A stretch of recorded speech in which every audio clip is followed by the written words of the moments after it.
I'm so glad to be spending time with all of you today. Thanks so much for signing up for the class. My name again is Sarah Buckman. I've worked at the co-op for almost 9 years, and I've always been in love with food.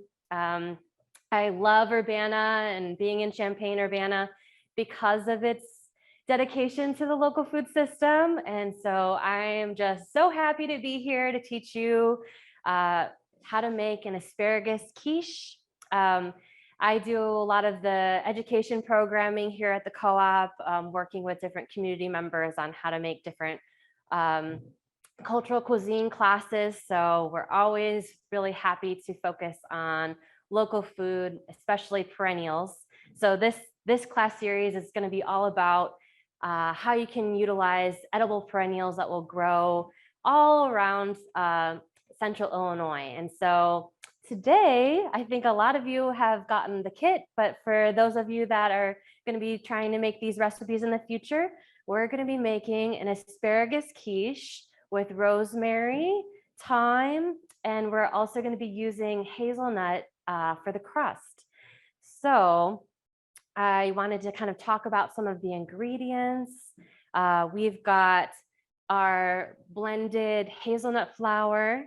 If you didn't find hazelnut flour and you want to make it in the future, you can just grind that up in a food processor or blender. But today we're going to be using Bob's Red Mill hazelnut flour.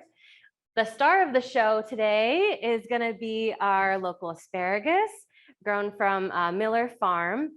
And actually now is the best time to be eating all of the asparagus because it has a shorter window. It's usually mostly growing in the spring and probably through early June. So now is the best time to get the most tender local asparagus. We've got a variety of fresh herbs that we're going to be using, including thyme, which is amazing perennial herb, as well as rosemary. So make sure, I always like to use rosemary or thyme fresh because it just smells so great. It's really strong and it's going to be really delicious and flavorful in both the crust and in the quiche. We've got our half and half, which is comes from Organic Valley, one of the largest dairy cooperatives in the nation, actually out of Wisconsin. They work with a lot of dairy farmers.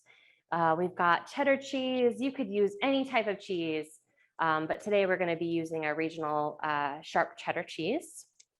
And then, of course, quiche, it makes the best quiche when you use local eggs. And these are actually my favorite. We just started carrying them at the co-op, and they're the Little Farm on the Prairie eggs, and they've got some of the brightest orange yolks. So we're definitely going to be using some amazing ingredients for our quiche. And so the first thing I want to let you know is you're going to need a cutting board. You're going to need a nice knife, either a chef's knife or whatever you're comfortable with.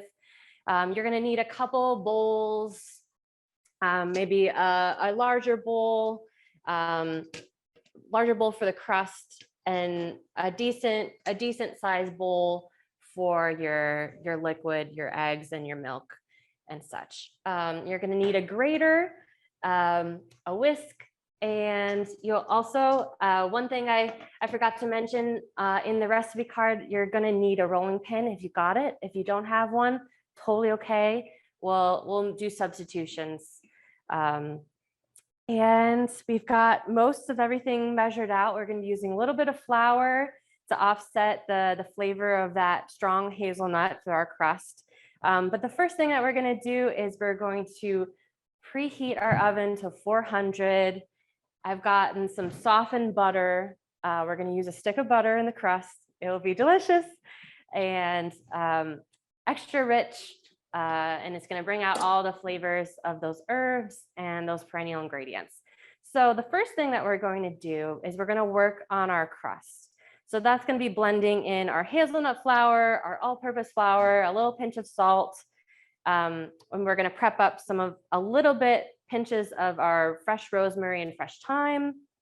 And then we're going to roll it out and par bake it into the oven for about 5 to 10 minutes. And that will really set the crust so that when we add the liquid ingredients, we'll be able to really make sure that everything cooks well.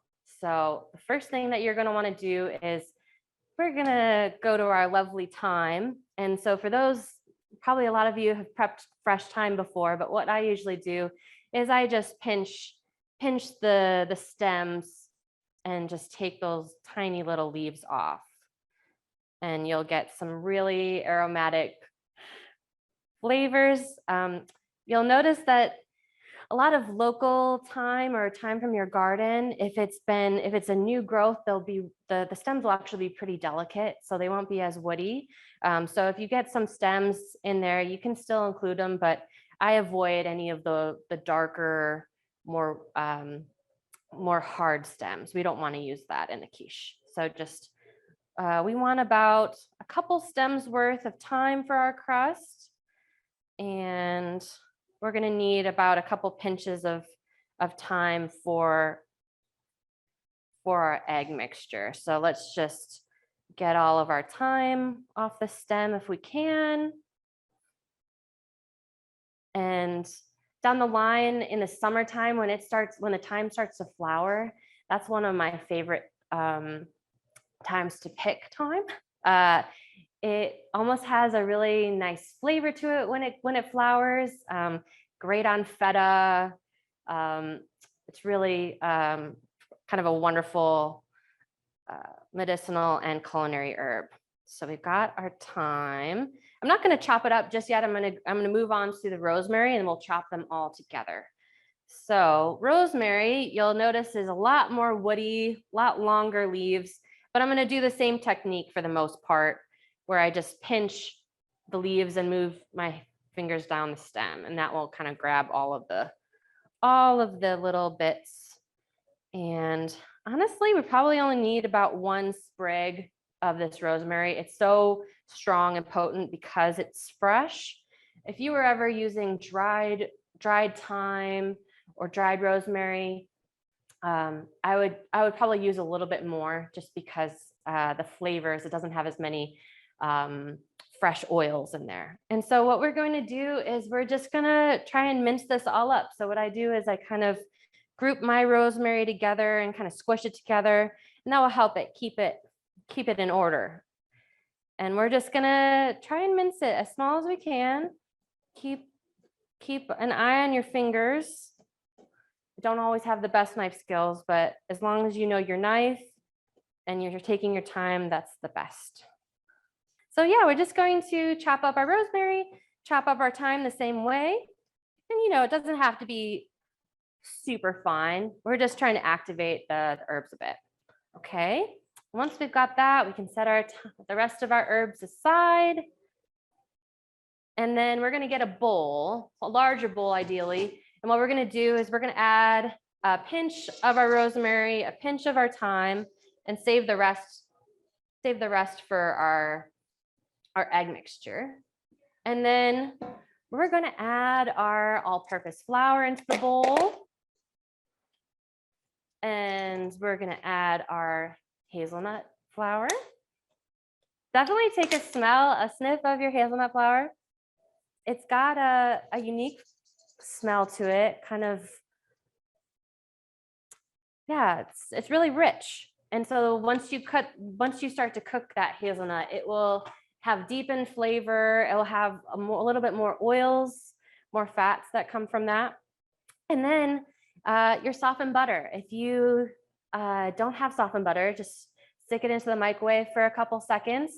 Or if you don't have a microwave, like I do sometimes at home, I'll boil some water, put it into a pint glass, and then put the hot pint glass that it just had hot water, just right on top of the stick of butter, and in honestly about 30 seconds it will soften. So that's a quick tip.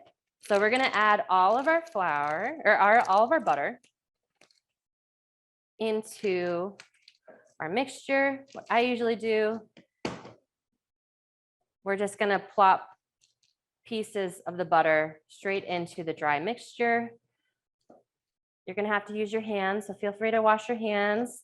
If you wanna have a wooden spoon or something like that to help you at first, that's wonderful.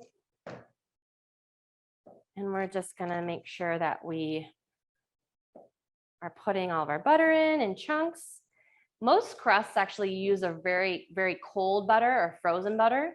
Like if you're making berry pies this summer, definitely you can use frozen butter.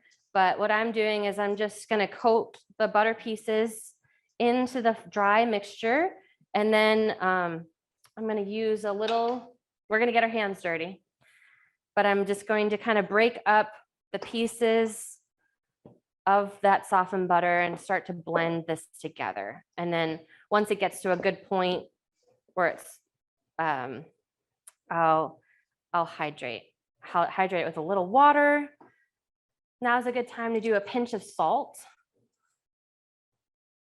That will just bring out more of the flavors. Just a little bit of salt really adds so much to dishes. We're also gonna do a couple tablespoons of water. And that will just kind of help blend it all together, okay?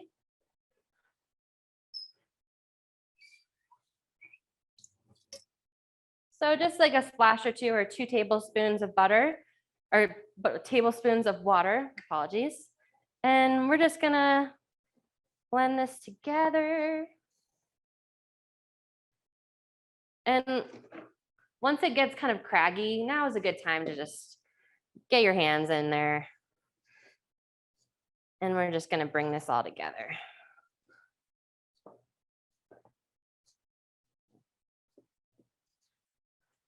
Make sure you get all the dry pieces blended.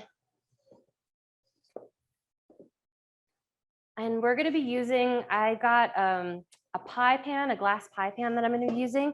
If you didn't have that, that's totally cool. You can use a casserole dish. You can use a Dutch oven. You know, honestly, whatever your kitchen has, we can use today. And so I'm just trying to make this all form into a ball.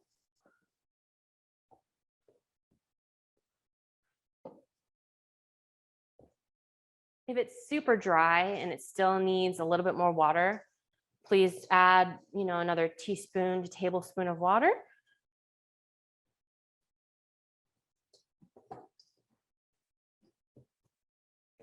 And then once you get to a ball, for the most part, it's okay, there's a little crumb. We're gonna roll it out using a little parchment. Because this is a little more craggy than you would have a regular all-purpose dough, I'm gonna use a little parchment and show you a little trick that I did, that I've been doing with this dough crust. Okay, so we've got a really nice ball here.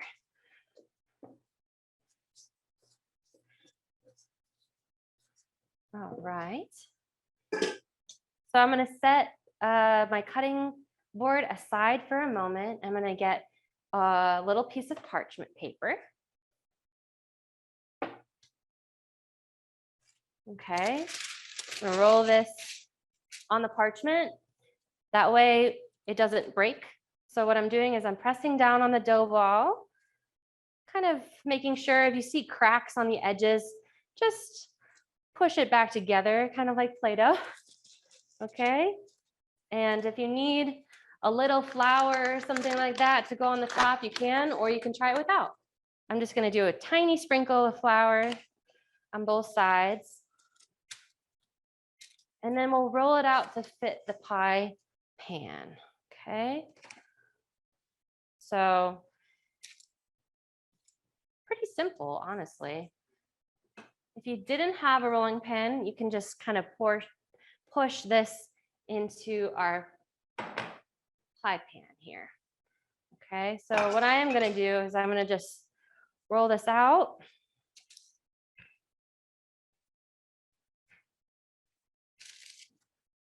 I've been making pies my whole life. My mom is notoriously known for her amazing pie crust. She's been offered by family friends to come to have a pie stand or pie restaurant. So I've been lucky to learn from her.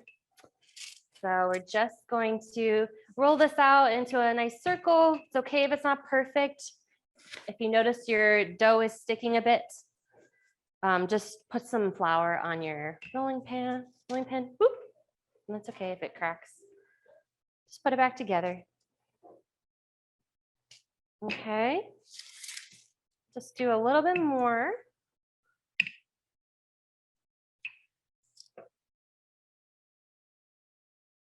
If you wanted, you could make the crust way in advance and put it in the fridge and have it be cold while you're rolling it out, or you could freeze your crust. But this is the trick that I'm going to do, that I'm going to show you. Basically, I'm putting the pie pan. Let's see if that actually works. Maybe not. And we're going to flip it inside, okay?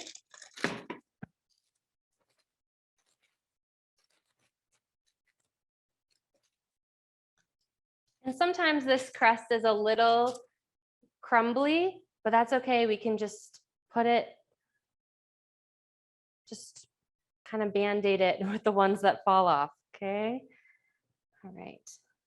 And then we just fit this in here together and smush it on the edges.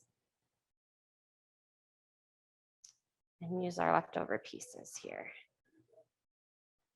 to build that crust.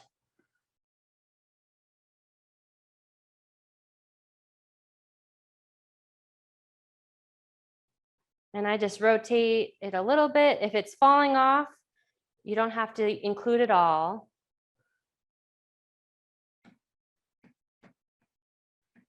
And you could use this type of crust for desserts. Instead of adding your herbs, you could add a little sugar or vanilla or the things like that, and it would make really nice sweet crust. We wanted to do something savory with our dish today.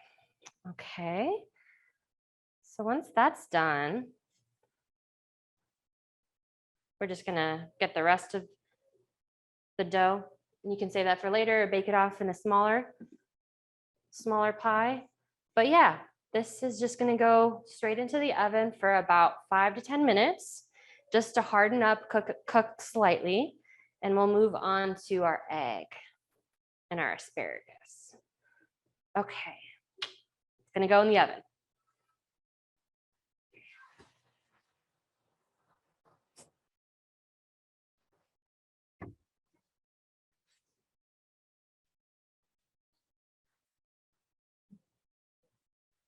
And I'm gonna set a timer. I'm working with a convection oven, so my oven's always a little bit quicker.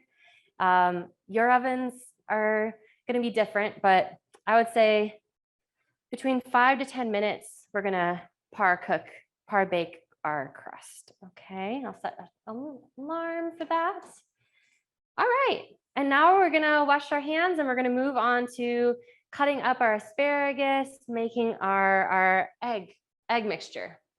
So now it's time for our egg mixture. So it's gonna have 4 eggs. It's gonna have, I think, 1 1/4 cup of half and half, a little bit of nutmeg. Nutmeg goes so great with eggs and milk, and so that's gonna kind of add a nice element. There'll be a little bit of cayenne pepper with just a dash, basically just a pinch, little salt, the rest of our herbs, the thyme and rosemary that we cut up, and then our cheese. So what we're gonna do is grate our cheese up, the whole half block, about 4 ounces. And we're just gonna grate that up. You could use any type of cheese you had. For the most part, it will work in the quiche. But Swiss cheese, cheddar cheese, Gruyere, those are all amazing. Goat cheese, like the chèvre goat cheese that we have from Prairie Fruits Farm, would also be great. You could add just little drops of that cheese into the quiche. Okay, once you grate your cheese, set that over on your cutting board.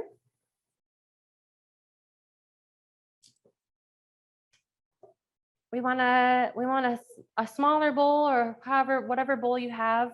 We're gonna crack 4 of our eggs. Some chefs will, they'll feed their chickens peppers or things with a really red pigment, and to make the yolks even brighter. 4 eggs into a bowl. You're gonna need a whisk.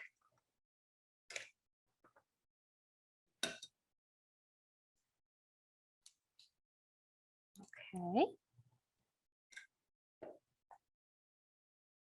And before you add anything else, I want you to whisk those eggs pretty good. The way I whisk is I just go back and forth. That way I'm not chasing any of the white, and that will really break up the eggs. Okay. All right.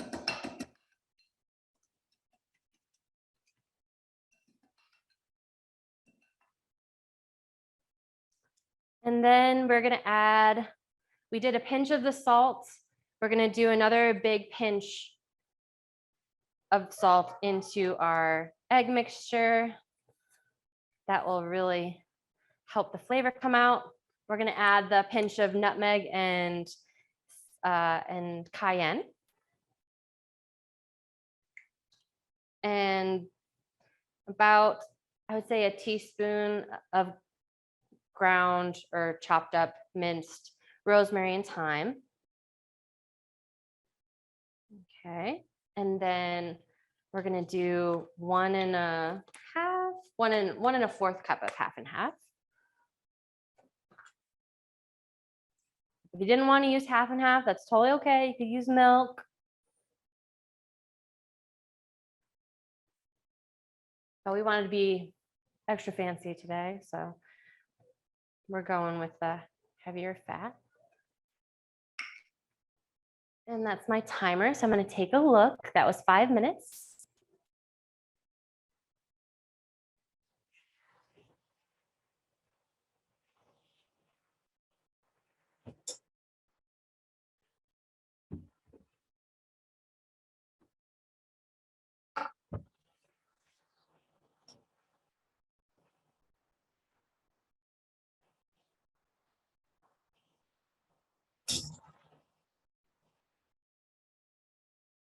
Okay, and it looks good. It looks good. We just want it to hold up a little bit.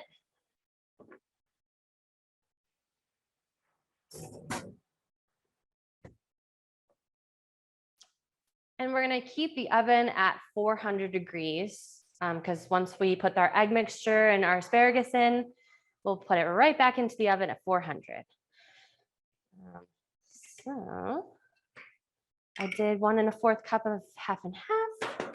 And we're just gonna whisk that again to incorporate the milk into our eggs. And we've got some really bright colors, some really buttery colors here. Okay. I like to just add my cheese straight in so that it will incorporate into the egg mixture. So feel free to add your grated cheese in now, or if you want to wait and you want to put it at the bottom of your crust, you're welcome to do that too. Okay, we'll just let that sit for a second while we chop up our asparagus. So some of you guys got the kit, and we're going to be using asparagus, fresh asparagus, which means it has a lot more water to it. So I've got some more delicate stems. Some of you guys might have more thick spears like these ones. They're all great. If you have the thicker spears, you're probably going to want to chop up your asparagus just a little bit more, a little bit thinner, so that it really cooks. I also like to decorate the quiche at the very, very end before I put it in the oven with just some sprigs on top. you're welcome to do that too. If you feel like some of your sprigs are too big, you can chop them in half, but we'll get to that decoration part. But for right now, I want you to wash your asparagus. The amazing thing is about how fresh this asparagus is it hasn't gotten brittle yet. So typically what I do is to ensure that there's no extra fibrous bottoms. We just see where the asparagus wants to cut itself. So just go through. Honestly, some of this is still super tender, so it doesn't even need it, but you guys take a look at yours and assess what you need.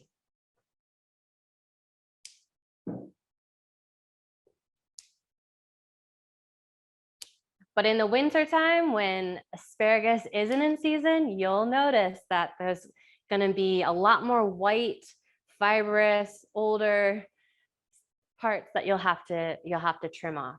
So now is the perfect time to make this quiche. I'm so excited to be with you guys today.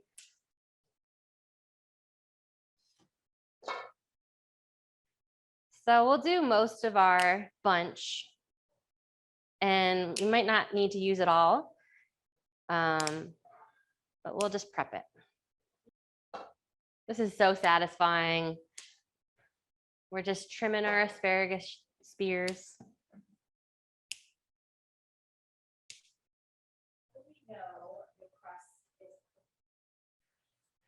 So what you want to do is when you're par baking a crust, especially when it's this type of crust, you don't want to wait until it's getting too dark. You want to take it out when it's still pretty blonde, because it's going to take about a half hour to 45 minutes to cook your quiche. So I would say when in doubt, take it out and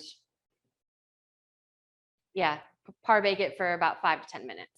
Probably no more. Otherwise, they'll get too brown and then they'll have to cook and you may end up burning the edges of your crust. So I would say, for the most part, if you had preheated your oven to 400, you can take it out now. I think it's been about 10 minutes. Okay. So my asparagus is all trimmed, is looking amazing. And you know, sometimes, let me check the oven really quick.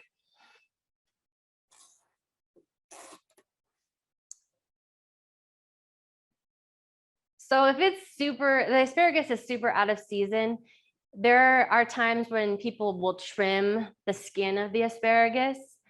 You don't have to do that today.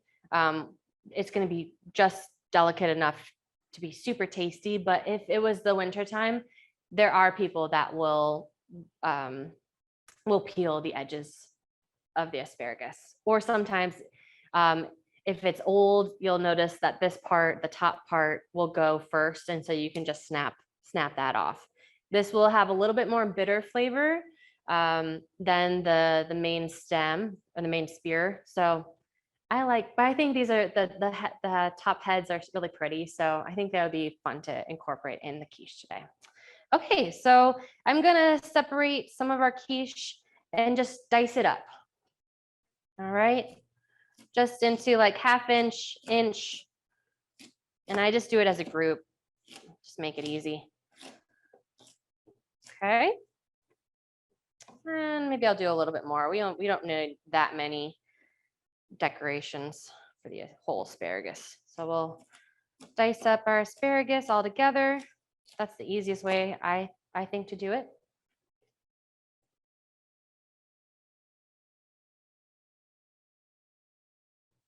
Still a little hot, so be careful. Okay, and then what I do is I just pull my asparagus right into the pan.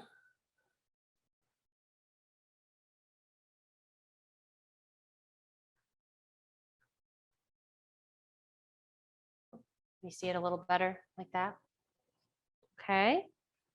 And then I'm gonna put my egg mixture right on top. Oh, it looks so pretty. And you'll notice that some of the cheese maybe is in the middle. That's okay, we can reincorporate it. can just wash our hands. All right. And then the fun part is decorating, okay? So if you have the big spears, what I would do is I would envision how you want to cut your quiche. So usually you're cutting them in wedges. So if that's the case, maybe you kind of want to make like a star shape. If they're super delicate, like the ones that I have, they'll be easy to chop up and you can kind of stack them in rows. But why don't, since most of us have the larger spears, why don't we decorate kind of like a star, or it looks like an asterisk. So let's do that. So you can trim them up a bit so that they fit the pan.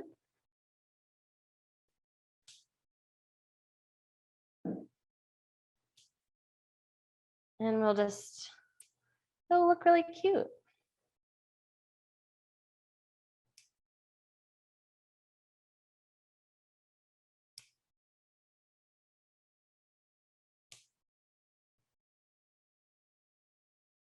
There's no wrong way to do it or no right way.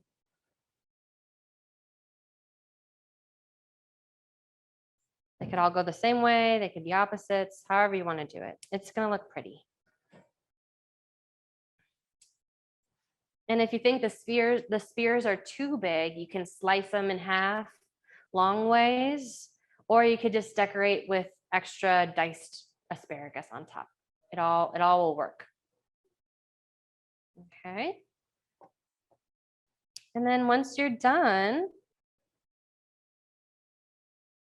see, I just kind of did like a little decoration here. It didn't totally turn out to be a star, but kind of looks like peacock feathers.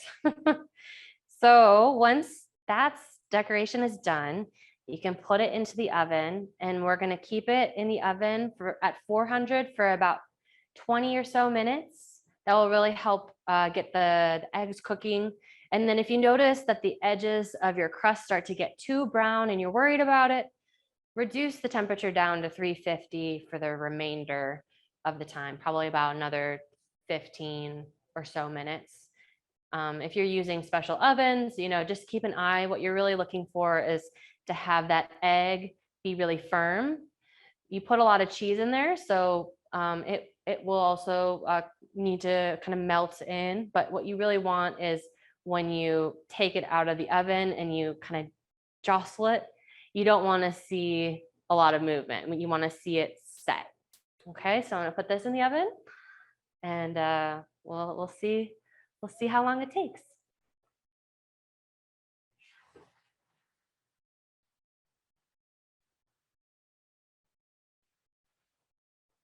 So what I would say for cooking at 400, for how long, you're going to cook probably about 20 to 25 minutes at 400.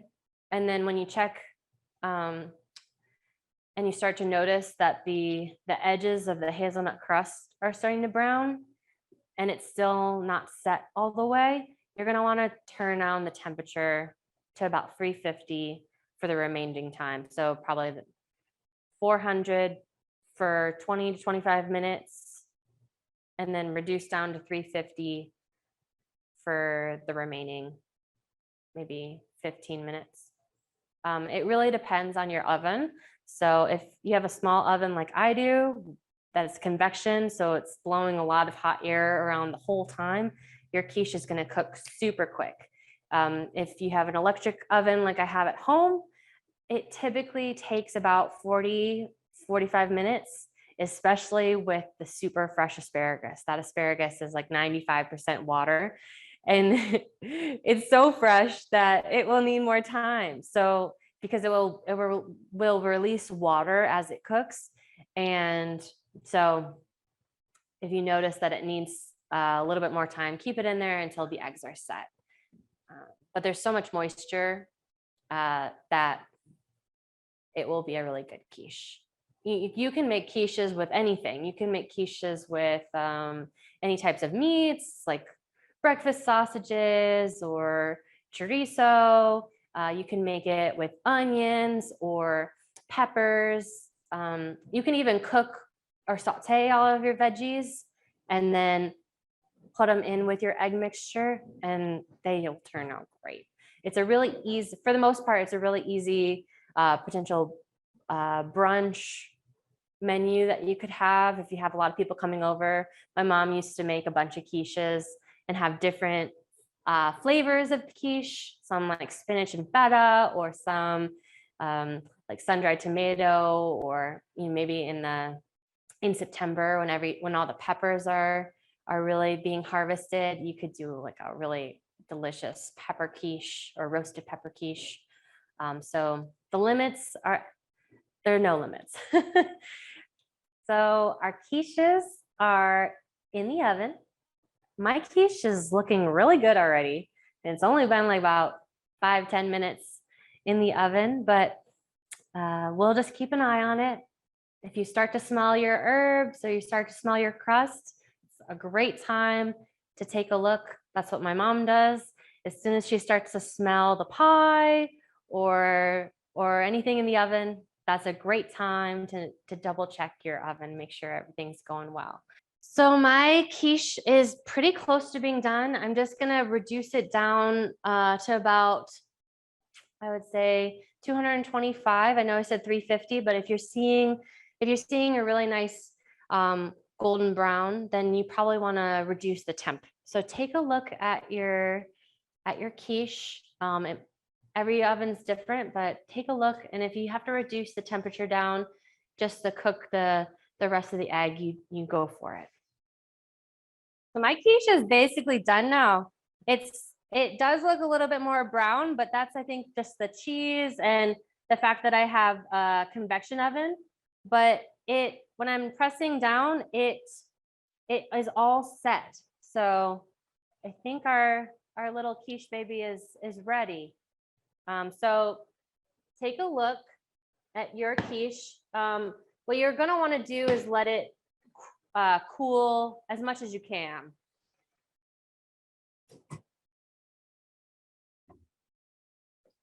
And if your quiche is still super yellow, that's okay. It probably needs a little bit more time.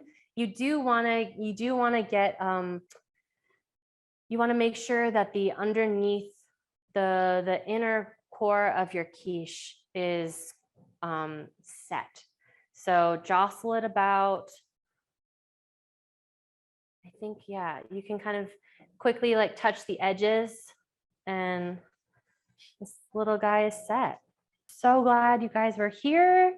Thank you for taking this class. I hope your quiches are almost done. If they need more time, just take a little note and make sure that they're set. And then I usually wait about 15 minutes till it's cooled a bit before you cut into it. Or you could wait till it fully cools and then cut into it. Yes. So if you are looking to do a gluten-free crust, what I've done in the past is you can totally omit the flour. Nowadays, there are so many different types of gluten-free flours. You could just substitute, I think it was a cup and a half of regular wheat flour, a cup and a third of all-purpose flour. So if you want to sub a gluten-free all-purpose flour, that will totally work.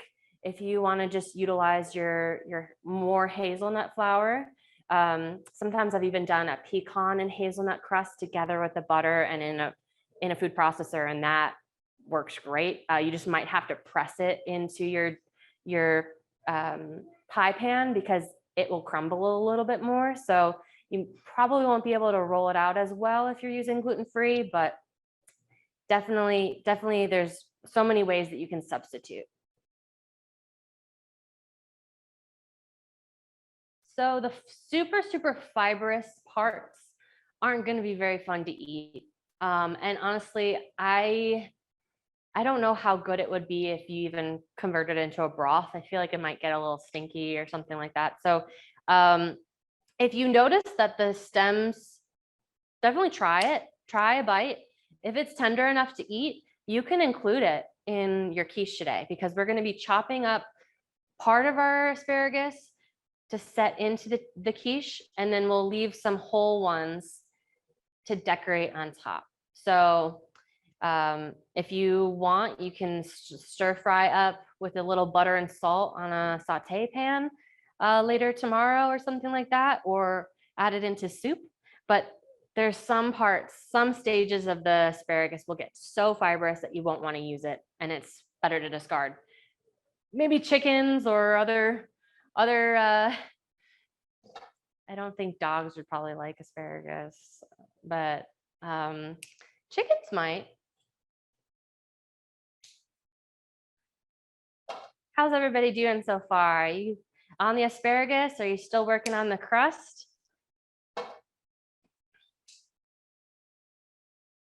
Yes, Ellen, hi. You can absolutely freeze it. What I would probably do is cook it and then let it cool. And then once it's cool, you can put it into the freezer. My mom's done that. It's worked great. And all you have to do is basically reheat it. Just make sure that when it is time to reheat it from the freezer, ideally a metal pan is the best. That way you won't accidentally crack your metal or your stone pie pans. But yeah, you can absolutely freeze it. So if you're not feeling like eating a quiche right now, you can freeze it for Tuesday or so on. Not sure how long it would last. I feel like if you really sealed it up with some saran wrap, it should last like a couple months for sure. You don't have to get to this color. You could get to the inner color. You basically just want to take it out as soon as the egg sets, and so it'll still be really moist.